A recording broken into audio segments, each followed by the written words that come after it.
Sekolah internasional yang dibangun pemerintah Kota Samarinda resmi diberi nama SMA Prestasi Samarinda. Hal ini disampaikan langsung oleh Wali Kota Samarinda Andi Harun dalam sesi wawancara baru-baru ini.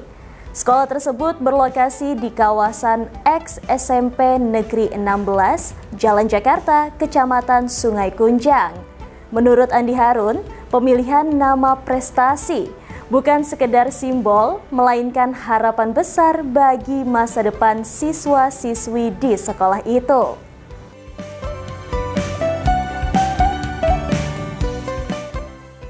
Ia juga menambahkan bahwa SMA Prestasi Samarinda akan mulai membuka pendaftaran peserta didik baru pada tahun ajaran 2025. Langkah ini merupakan bagian dari komitmen Pemkot Samarinda untuk menghadirkan pendidikan berkualitas dan bertaraf internasional bagi warganya. Saya udah beri namanya SMA Prestasi Samarinda. Tadi kita bahas pemberian namanya SMA Prestasi Samarinda. Nah, kita berharap nama itu menjadi doa, anak-anak yang bersekolah di dalamnya berprestasi, sukses menjadi generasi emasnya Samarinda, bermanfaat untuk bangsa dan negara. Ya, kita bikin yayasan. Saya juga sudah beri nama yayasannya, Yayasan Generasi Emas Samarinda.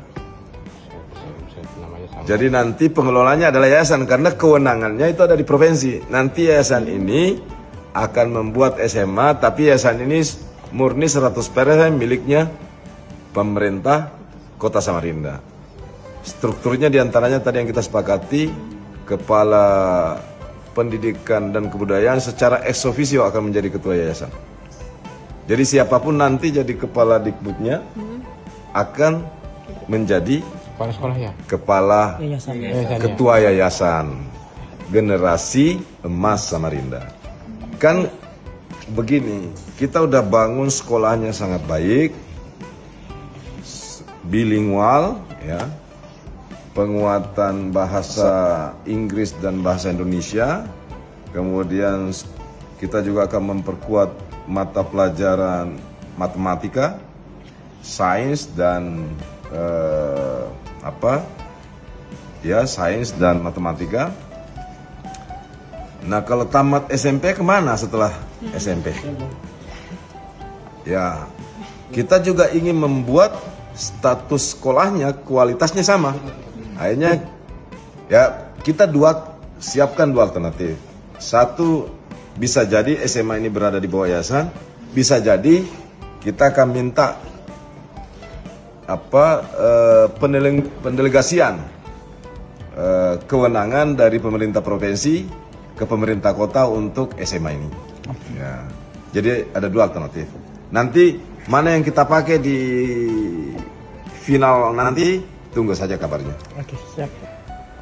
Pemerintah Kota Samarinda memperketat proses klaim bantuan perbaikan kendaraan akibat dugaan BBM oplosan. Wali Kota Samarinda Andi Harun menjelaskan, langkah ini diambil setelah ditemukan indikasi adanya klaim fiktif pada hari pertama pembukaan pos pengaduan, termasuk surat keterangan bengkel yang diduga tidak sah.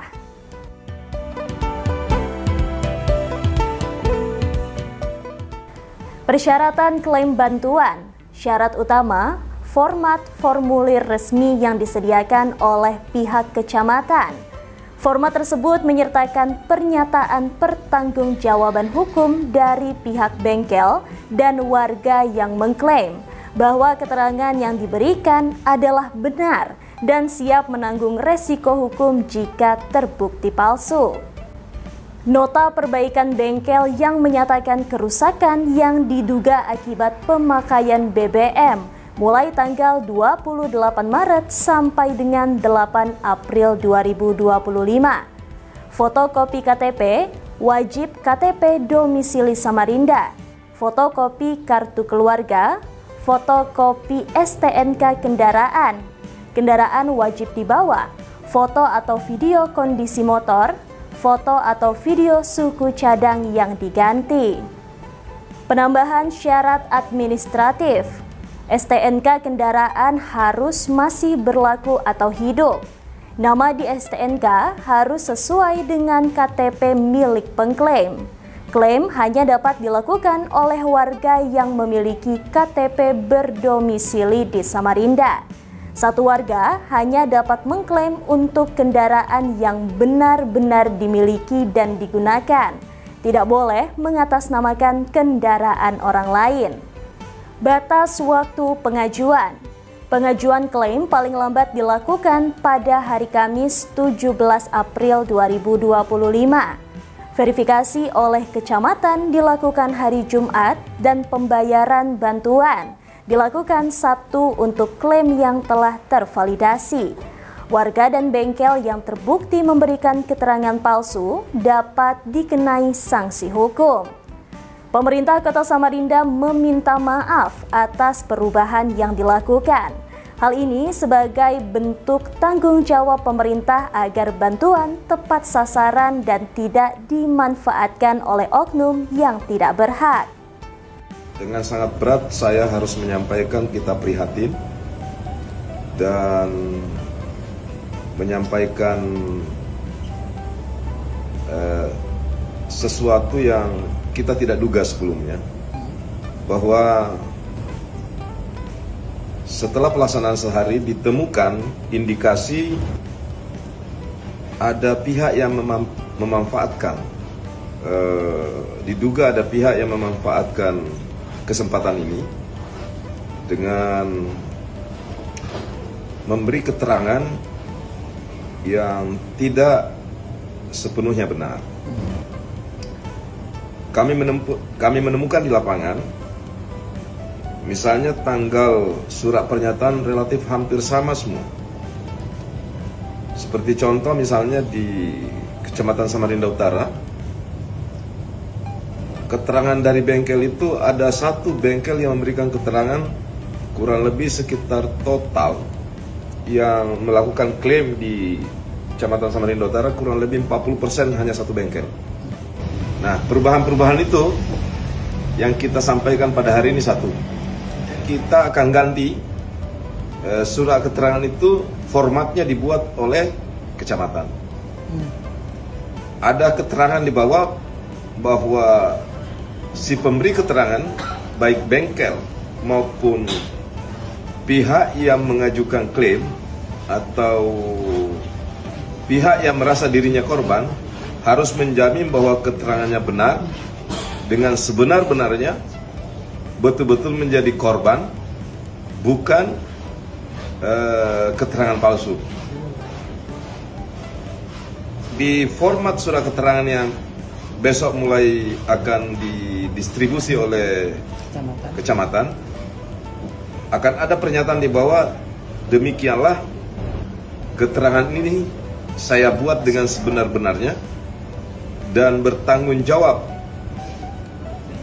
secara hukum dengan kesiapan menanggung segala resiko akibat hukum apabila keterangannya yang diberikannya adalah palsu atau tidak sebenarnya sesuai dengan kondisi apa adanya. Selain formatnya kita buatkan, kita juga menambahkan persyaratan lain. Satu, STNK yang diklaim itu wajib masih berlaku atau masih hidup. Nah, untuk juga menjadi pendidikan bagi kita bahwa kita harus memiliki kendaraan yang surat-suratnya harus masih berlaku. Yang kedua, STNK-nya, kemudian pihak yang melakukan klaim harus sama KTP-nya dengan STNK-nya. Ini semua dilakukan untuk menghindari bantuan pemerintah ini disalahgunakan oleh pihak-pihak yang tidak berhak sesungguhnya menerima. Terakhir, saya mau sampaikan, pengajuan klaim itu terakhir pada hari Kamis, karena pada hari Jumat itu libur. Jadi saya sekaligus menghimbau agar warga yang masih merasa dirinya menjadi korban dari kendaraannya atas pemakaian BBM yang diduga oplosan itu, pengajuannya paling lambat hari Kamis, dan kemudian pihak kecamatan akan melakukan verifikasi pada hari Jumat, dan pembayaran atas semua klaim yang sudah terverifikasi, sudah tervalidasi, itu dilakukan pada hari Sabtu.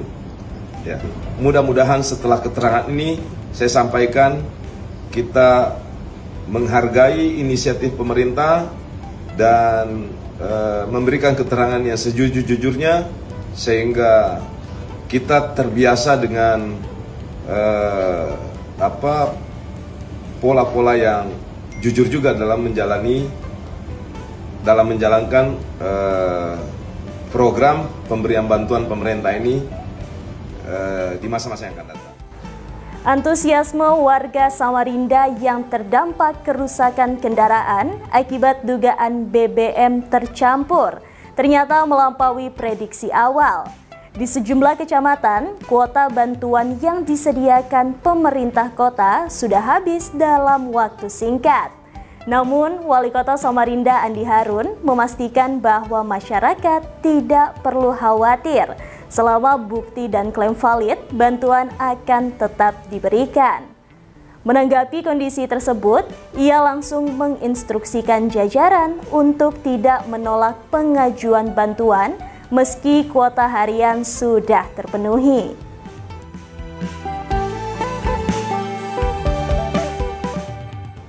Menurut Wali Kota, kuota awal per kecamatan hanya bersifat sementara dan belum mencerminkan pemetaan real jumlah kendaraan yang mengalami kerusakan di masing-masing wilayah. Namun, ia kembali menegaskan bahwa semua warga Samarinda yang memiliki bukti kerusakan kendaraan akibat BBM tercampur tetap akan difasilitasi. Untuk itu, warga yang belum sempat mendapatkan bantuan hari ini tetap bisa mengajukan klaim di hari berikutnya. Ya, saya sudah mendapat laporan siang ini untuk sementara proses yang sedang berlangsung di kecamatan, seperti misalnya di Kecamatan Sungai Pinang, itu mendapatkan laporan bahwa kuota kecamatan telah habis dan klaim dari masyarakat masih ada. Saya telah memberi arahan ke PAS 2, klaim tetap dilayani. Nanti besok kita mulai eksekusi. Karena memang kalau faktanya memang dia harus mendapatkan bantuan, ya kita harus layani. Karena kuota kita itu 60 per hari. Pembagian kuota itu kan belum mencerminkan kemarin sepenuhnya pemetaan berapa jumlah yang real di setiap kecamatan. Jadi potensi terjadi kehabisan kuota dibanding klaim masyarakat itu sangat besar terjadi. Tapi intinya selama fakta itu benar dari masyarakat dan keterangan dari bengkel, maka tidak usah gelisah, kita akan tetap layani. Besok serahkan aja datanya sekarang di kecamatan. Mungkin bedanya kalau yang lain sudah bisa mendapatkan bantuan hari ini, bagi yang belum, maka mungkin besok atau lusa udah bisa menerima bantuan itu. Batasnya kan seminggu juga Pak ya? Batasnya seminggu juga. Jadi dalam rentang waktu seminggu kita persilahkan warga datang ke kecamatan. Jika hari ini kuota di kecamatan habis, tidak usah bisa. Saya juga menghimbau dari PAS 2 agar kecamatan tetap memverifikasi, mendata, dan pada akhirnya warga kita yang terkena dampak sesuai dengan komitmen pemerintah tetap akan melayani. Ya. Kalau kemarin kuota itu kan hanya perkiraan sementara. Jadi bisa jadi ada kecamatan yang lebih, ada yang kurang. Jadi bahkan kalau bertambah pun lebih dari yang kita perkirakan nggak apa-apa.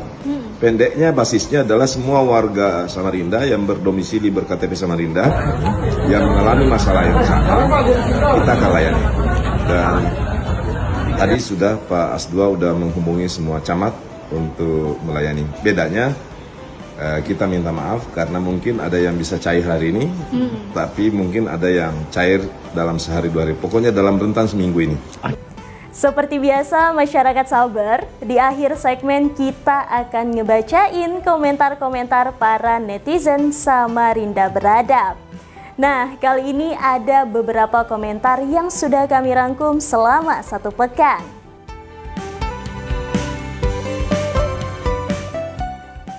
Soal sekolah unggulan internasional, kita patut bersyukur loh masyarakat sabar karena kota Samarinda tercinta bakal punya sekolah unggulan yang dibanggakan. Sekolahnya bakal modern dan mewah dengan fasilitas dan kualitas bilingual. Tujuannya adalah agar tingkat pendidikan di Samarinda semakin meningkat. Amin, supaya kota kita semakin maju dan menjadi pusat peradaban. Ada komentar nih dari @ihan. Alhamdulillah selamat Pak atas terbangunnya sekolah internasional. Selanjutnya kita perbaiki akses keluar masuk jalannya karena akan menimbulkan kemacetan meningkat, kawasannya sudah mulai padat. Lalu dari @fa4ta888. Tolong ya Pak, ajarkan juga akhlak siswa-siswinya, diutamakan. Sekalipun emas tapi tak berakhlak, kesian juga. Kemudian dari @ratnakartikasari, semoga aja Pak, amin. Amin, doakan yang terbaik ya masyarakat sabar. Dari @widuri, jadikan Pak sekolah yang berkualitas, misalnya SMK yang langsung kerja, langsung mempunyai kualitas yang oke, yang bisa bersaing dengan mahasiswa, karena SMA berprestasi baru top. Kita doakan saja ya masyarakat sabar, semoga kota Samarinda bisa melahirkan generasi emas. Ngomong-ngomong masih soal yang lagi viral belakangan ini nih. Di kota Samarinda banyak sekali masyarakat yang terdampak diduga karena BBM oplosan. Banyak banget motor yang berebet dan rusak setelah isi BBM Pertamax di sejumlah SPBU. Nah, keresahan ini mendorong Pemkot Samarinda untuk langsung bergerak cepat membantu masyarakat terdampak. Bantuannya Rp300.000 setiap orang. Ada komentar dari masyarakat sabar yang mendukung langkah nyata Pemkot Samarinda ini. Tapi ada juga yang mendorong masukan, seperti dari @honasgnt. Harusnya Pertamina yang bertanggung jawab. Ada juga dari masyarakat sabar kita, yaitu @amrap16. Kalau saya ikhlas Pak dengan biaya sendiri. Saya cuma menginginkan perbaikan dari kualitas Pertamina atau jika swasta masuk Pak. Kita doakan saja semoga kedepannya kualitas BBM tidak membuat kita semua cemas ya masyarakat sabar. Mimin juga rada takut nih mau isi BBM. Semoga ada kabar baik dan juga semoga bantuan yang diberikan wali kota kita bisa sebaik-baiknya ya. Jangan ada yang salah gunakan ya masyarakat sabar. Nah, itulah tadi komentar-komentar warga kota Samarinda yang sudah kami rangkum dalam minggu ini. Demi menjaga konsistensi dan harmonisasi antara penggiat media sosial, dukung kami lah ya kan, dengan terus like, komen, subscribe semua channel media sosial kami di Facebook, Instagram, TikTok, dan YouTube Samarinda Beradab. Jalan-jalan ke Samarinda, jangan lupa memakai sepatu. Bertemu lagi, sampai jumpa. Wassalamualaikum warahmatullahi wabarakatuh.